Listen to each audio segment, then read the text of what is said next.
Good morning everyone. Tara magbasa na tayo ng ating libro guys. Sarili nating history book. History of the Filipino People by Agoncillo and Guerrero. Kapwa ko Pilipino, magbasa na tayo ng ating sariling history. 07 April 2023. History of the Filipino People Part 6, the Third Republic, topic number 30 under martial law. Basa. 30 under martial law.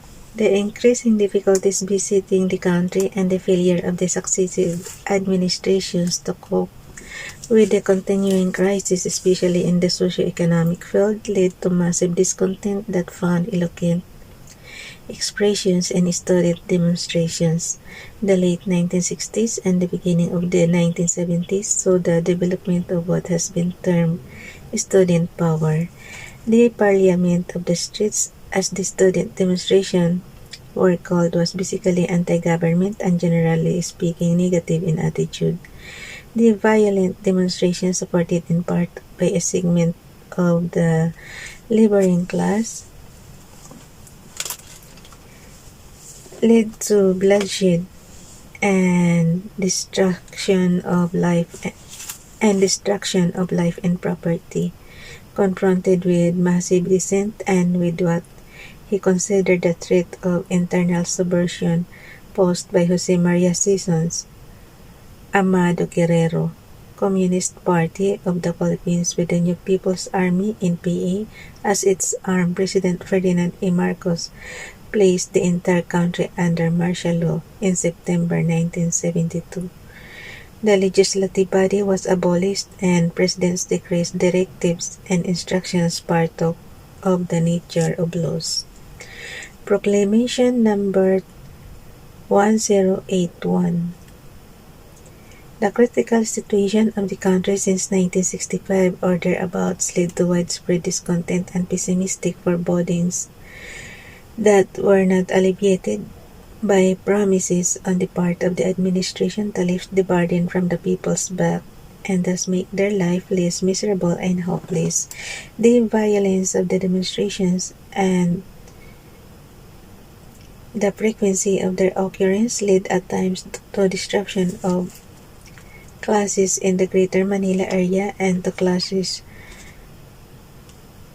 between the students on the one hand and the officers of the law on the other. In the eyes of the government, the participants in the demonstrations had become unwieldy and uncontrollable. The death and destruction resulting from these clashes led to bitterness on the part of the students and to grave doubts of the government as to the noble aims of the demonstrators. Faced with these disturbances and the rising power of Jose Maria Sison's Communist Party, President Ferdinand A. Marcos, availing himself of Article 7, Section 10, Paragraph 2 of the Constitution, issued Proclamation 1081 on September 21, 1972, which placed the entire country under martial law. In accordance with this proclamation, the President today rules by decrees, general orders, and letters of instruction. In explaining why he declared martial law, President Marcos maintained that the danger of rebellion had increased and that this danger had paralyzed the functions of the national and local governments, the productive sectors of the economy grounded to a halt. Many schools have closed down. The judiciary is unable to administer justice. Many of our businessmen, traders, industrialists, producers, and manufacturers stopped their operations. In the Greater Manila area alone, tension and anxiety have reached a point where the citizens are compelled to stay at home. Lawlessness and criminality like kidnapping, smuggling, extortion, blackmail, armed robbery, illegal traffic in drugs, gun running, hoarding, and manipulation of prices, corruption in government, tax evasion perpetrated by syndicated criminals have increasingly escalated beyond the capability of the local police and civilian authorities. The president's proclamation was met with silence by the people, and the pessimists' fear of a bloodbath did not materialize. To allay the people's fear that the military might take over, Marcos emphasized in a radio broadcast that in placing the country under martial law, it was never his intention to have the military take over the civil functions of the government. The government of the Republic of the Philippines, which was established by our people in 1946, continues, he said. The officials and employees of our national and local governments continue in office.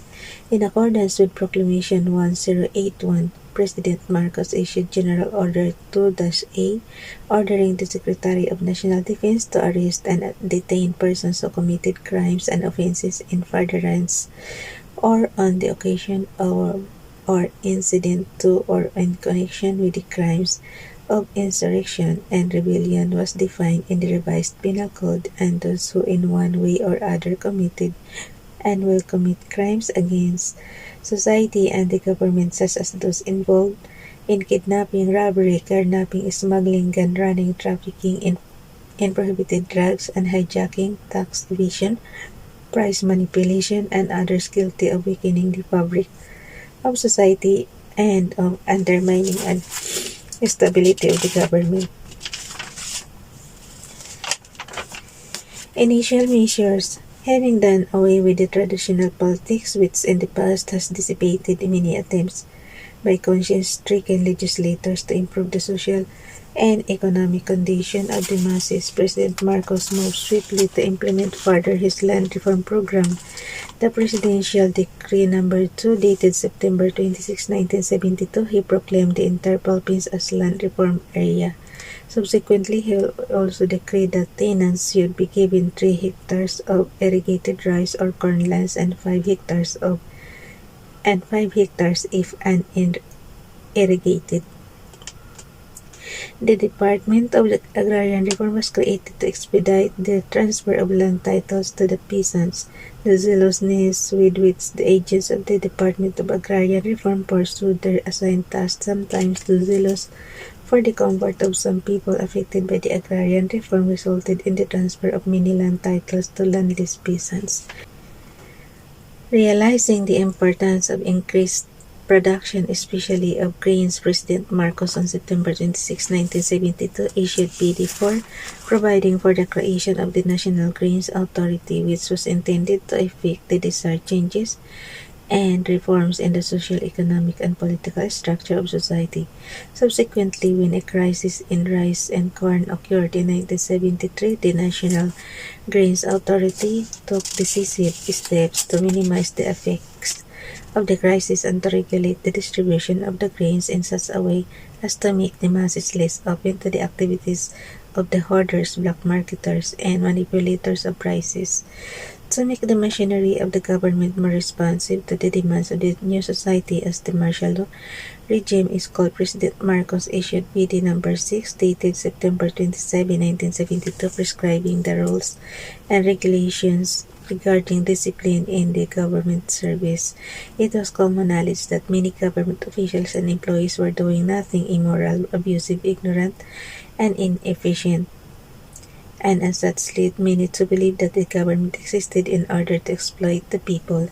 The decree spelled out the grounds for disciplinary action against dishonesty, oppression, misconduct, negligence in the performance of duties, disgraceful and immoral conduct, discourtesy, and other misdemeanors, which in the old society were ignored or passed over. The first year of the martial law regime saw a change in the behavior of the government officials and employees. Prompt service, courtesy, efficiency, and good behavior characterized most, if not all, government functionaries. However, discipline during the second year of martial law deteriorated, and the old habits of indifference, inefficiency, dishonesty, and other misdemeanors returned with a vengeance.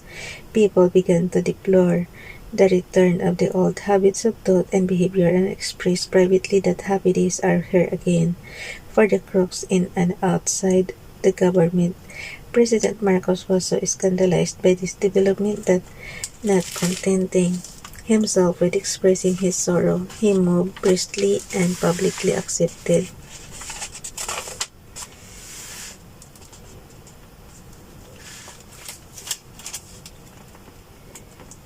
the resignation of many officials and employees whom he considered misfits or else guilty of dishonesty or inefficiency. Those who believed themselves not guilty filed resolutions of reconsideration, and having been investigated were reinstated to their positions when they were found innocent. To minimize, if not completely eradicate, robbery and other unlawful activities at night, President Marcos also set curfew from midnight to 4 in the morning. Subsequently, it was changed from 1 to 4 in the morning. In some cases, curfew is lifted, as for instance during the celebration of All Saints' Day and such occasions as necessitated activity beyond curfew hours. So that's it. Hanggang dyan na lang muna. Bye everyone. God bless.